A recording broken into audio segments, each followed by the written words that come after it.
ako. Sisiklab ako. Dahil sapat ang aming taglay na kakayahan upang maglingkod sa aming kapwa Sebastino. Sisiklab ako. Sisiklab ako. Dahil alam namin ito ang aming misyon, ang paglingkuran ng tama ang aming kapwa. Sisiklab ako. Sisiklab ako.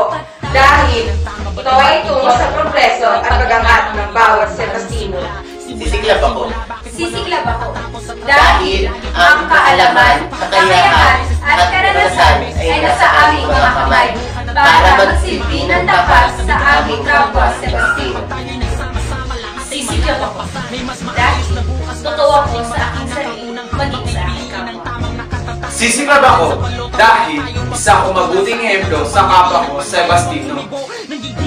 Sisiklab ako dahil ako ay isang tunay at tapat na Sebastino. May magagawa pa sa akin. Sisiklab ako dahil alam ko ako'y makakatulong sa pagsulong ng mga gawain kagaganda ng ating paaralan. Sisiklab ako dahil hindi sapat ang mga salita, lalo na kung iba sinasabi sa mga ginagawa. Sisiklab ako dahil taglay ko ang determinasyon upang ibigay ang serbisyong tapat at kung ano ang nararapat. Sisiklab ako dahil may tapos ang susunod at alam ko ang bantay ko upang maging tapat at tunay ang aking pagkakas. Sisiklab ako dahil alam kong taglay ko ang kakayahan upang ipagpatuloy ang magagandang nasimulan at alam kong hindi pagbabago ang sagot upang tayo ay lalong magtagumpay.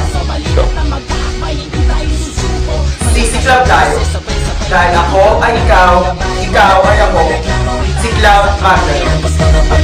Halika't na magkakabay, hindi tayo susuko. Malakas na boses, sabay-sabay mangako. Walang magpapaloko, wala nang manluloko. Ang mga butanteng Pilipino ay di mga bobo lumiyak pag madilim. Ituwid ang tiwali, hindi ganun kasimple to. Di kailangan magmadali. Ang tiwalang inagaw sa tao ng maling-mani. Kahit saan natin pilitin na tingnay maling-mali.